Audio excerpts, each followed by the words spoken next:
Hello, my name is David, and I'm going to tell you about the latest enhancements to SimVT and the first update to workflows since the release of Oasys 21.0.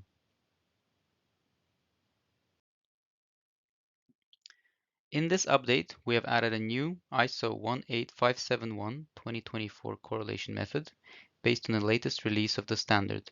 This method will replace the existing ISO year-end-cap method. We've also introduced a new landscape layout for the correlation setup window. This layout will ease navigation and add room for a redesigned channels table. This new channels table also brings an improvement to the channel selection process. Additionally, we've introduced individual evaluation interval controls for scenarios where you're running multiple simulations against one test. And finally, we have introduced an improvement to channel matching rules, allowing you to set multiple rules for the same subject, giving you full control of the matching algorithm. You can see the correlation setup window is now presented on the top left in landscape format. Under the method dropdown, you have now the 2024 method replacing the year-end cap we had before.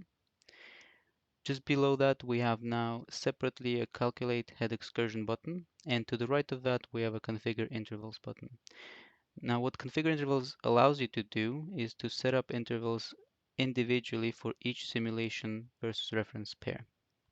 So in this example, I will set 0.1 as the maximum for T1 versus M1 and 0.15 for T1 versus M2. As soon as I press enter, these are applied, and you can see the changes reflected in the global GUI over here.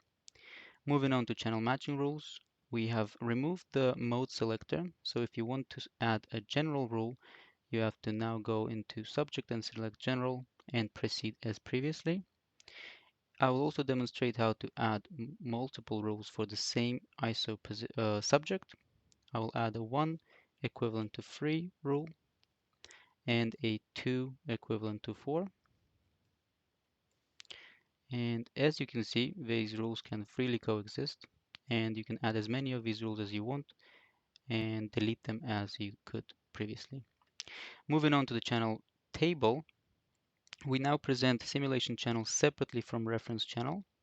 And as you can see, in the cases where simulation channel is exactly matching to the reference channel, we have grayed out the reference channel for clarity to highlight other cases, like this one right here.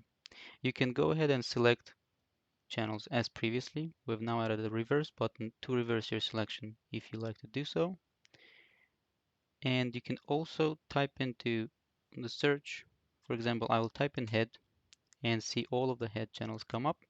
I can select all of those and go ahead and type in another search, for example, THSP, and you can see 36 more channels. I can select all again to select all of these and add them to the 24 others. I now have all of head and all of THSP, and I can proceed to correlate. If you have any further questions, please don't hesitate to contact us. Thank you for listening.